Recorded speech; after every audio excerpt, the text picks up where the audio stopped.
All right, last one here for the night. Not really sure what this is. 10 something or others, and it's a guy sitting. I don't know what the hell he's doing. I don't know if it's Hebrew or what, but we're gonna see. Not to damage this. All right. Republic of the Maldives, 1979. I really don't want to take it out of this case. I'm not even sure if I can. Hold on.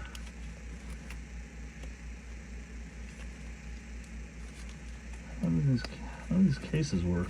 Well, Grandpa was nice enough to leave us this note, so.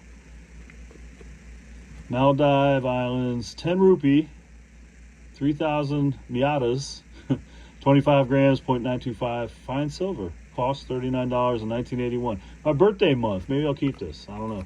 But I can't figure out how to get it out of this protector with gloves on. That probably aren't helping.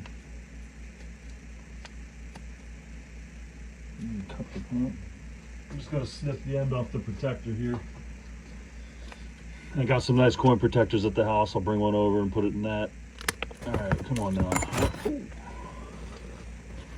All right. Let's see. Getting a call. Okay, it didn't mess up the video. It's a lady. I guess she's making something out of fabric or out of yarn. Don't worry, there's a nice cotton gloves. Don't think I'm gonna damage this coin. Super shiny out of the case. Guess it's a little tarnishing. Looks like they had to ruffle their edge, but still a very nice looking coin. Not perfect, I don't know, it probably just needs wiped down or whatever you guys do to clean them, but very nice looking out of the wrapper. And I'll pop this in a coin protector, a more modern one, tomorrow. But very cool.